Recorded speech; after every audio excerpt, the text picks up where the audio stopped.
在这个作品里面，不是真的一个作品可以挂在墙壁上的，是要在这里考虑或者思考，在台北有没有一个艺术中心，一个当代艺术中心？那如果我们问这个问题，一个当代艺术中心在台北，那我们需要回答很多别的问题。一个当代艺术中心是什么？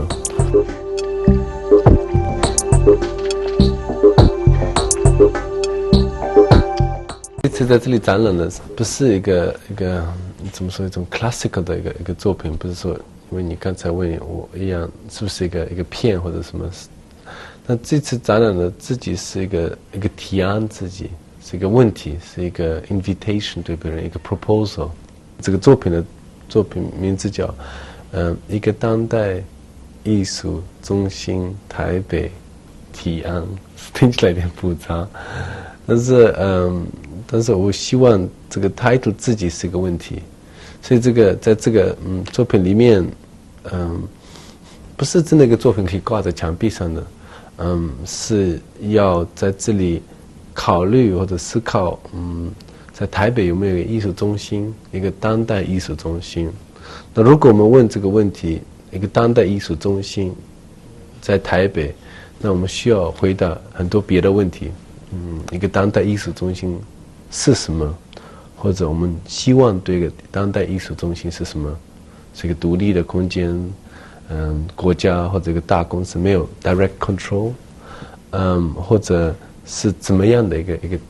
那在台北，如果我开始问这个问题，我需要最开始考虑在台北的情况是怎么样。我不太清楚他们用的是什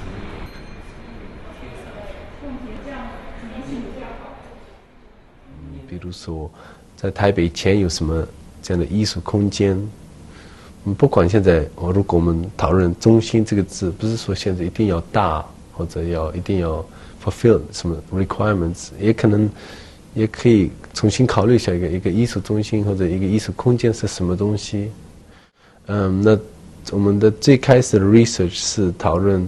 这个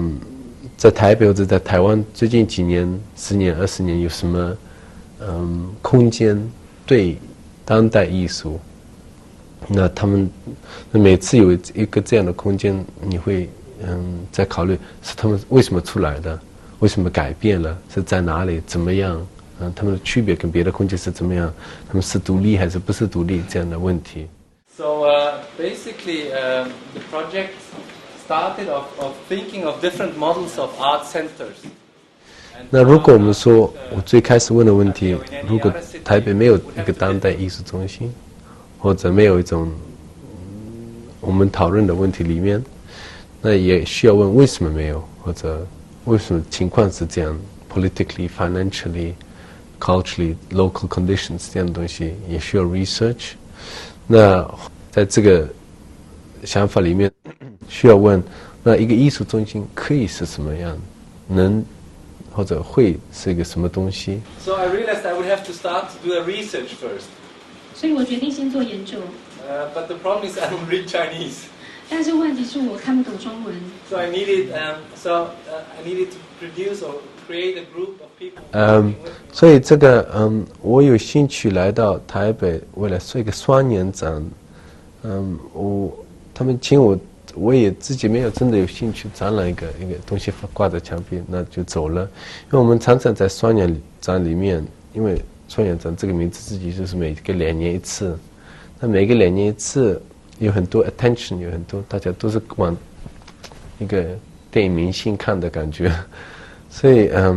都有很多 spotlights 往就是一个 project 一个大的展览里面。但是我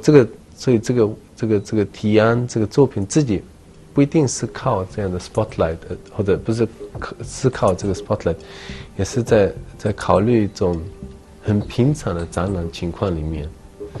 所以我觉得如果有一个展览可以